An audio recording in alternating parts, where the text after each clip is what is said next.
I'd say that this is one of Disney's biggest regrets ever. Rachel Zegler thought she was about to become Disney royalty. Instead, she walked straight into a digital guillotine, and the blade dropped in less than 24 hours. By the time the sun set, she'd gone from rising star to public enemy number one with a single sentence.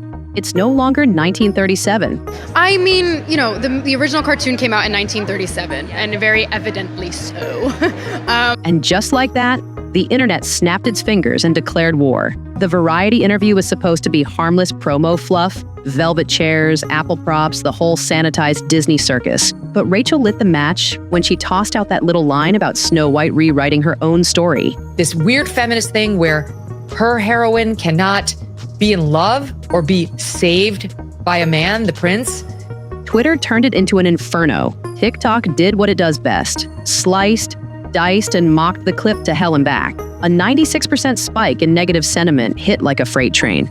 And suddenly Rachel Zegler wasn't trending. She was tanking, but it didn't stop there, because next came the line that really burned the bridge. She casually laughed and called the prince from the original a stalker.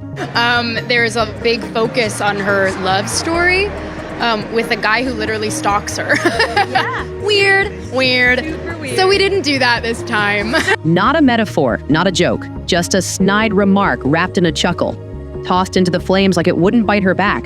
Spoiler alert, it did. Within hours, YouTubers had thumbnails screaming, "Zegler canceled," and cable news was calling it the death of romance. TikTok creators filmed themselves watching the quote, pausing mid-sentence, eyes wide like she'd committed cinematic blasphemy. And you know what? That was just the second hour. Somewhere between hashtags like "Not My Snow White" and "Let Rachel Sink," an old interview resurfaced. In it, Rachel admitted she'd only watched the original Snow White once and found it creepy. I was scared of the original cartoon. I think I watched it once and then I never picked it up again.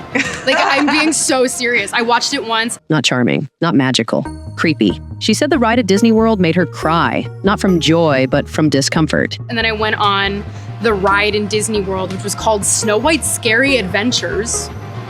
Doesn't sound like something a little kid would like. Was terrified of it. It was supposed to be a quirky memory, but instead, it handed internet sleuths the golden ticket. If you hate the film so much, why are you remaking it? The comment sections exploded.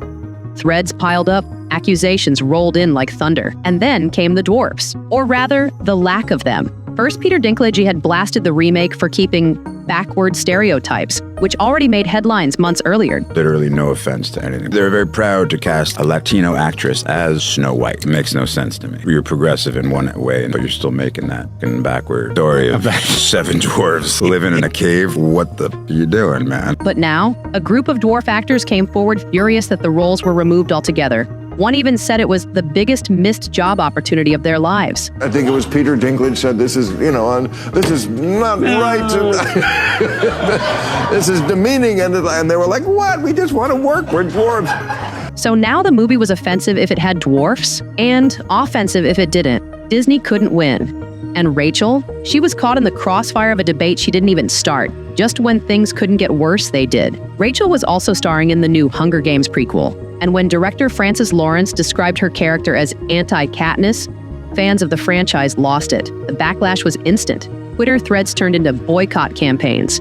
Memes popped up calling her the Hunger Shame. The poor girl couldn't log in without another fandom coming for blood. Rachel Zegler made it so hateable that you really sabotaged and took hundreds of millions of dollars from the studio. I don't know how anyone would ever want to go into business with her ever. Her name was trending across multiple fandoms for all the wrong reasons. She was basically becoming a case study in how to lose 3 core demographics before your movie even drops. But wait, because we're still not done with that cursed 24-hour spiral.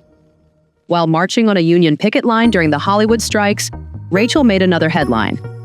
A reporter asked her about actor compensation, and she replied, "If I'm wearing an 18-pound dress for 18 hours a day, I deserve to be paid for every minute that my work is streamed."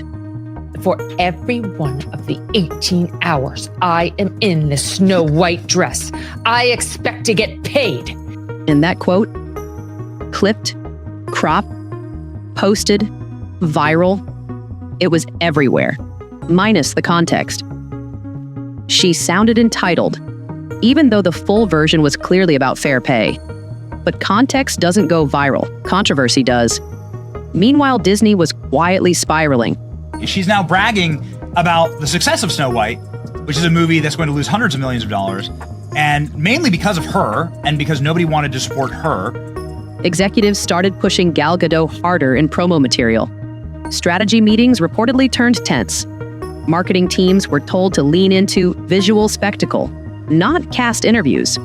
Internally, rumors swirled that they were debating whether to delay the film or quietly dump it onto Disney+. They started treating Rachel like a PR liability, not a leading lady.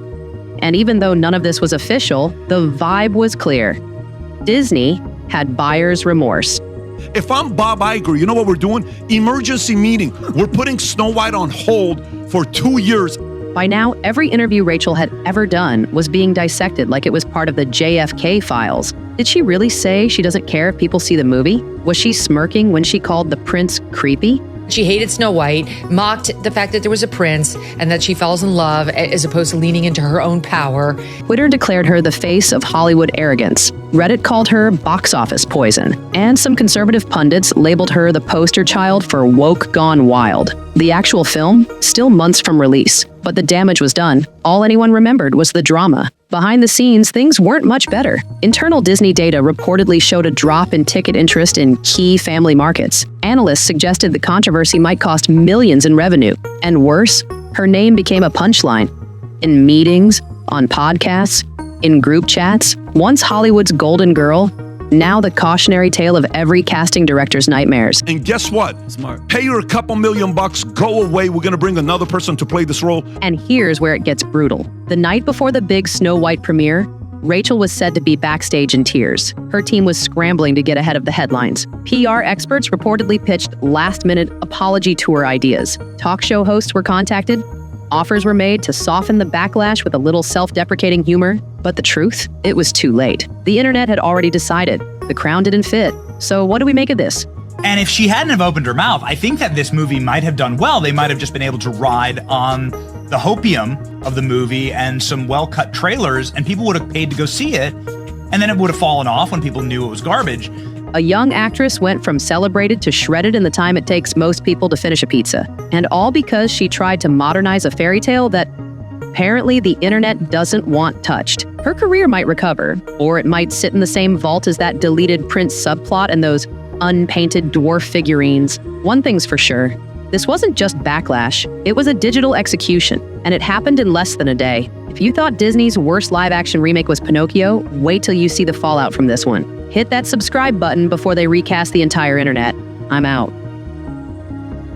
For Snow White, it's coming to terms with finding herself and finding her inner voice and finding a sense of agency so that she can be a just ruler and a wonderful queen, because there's another one in town.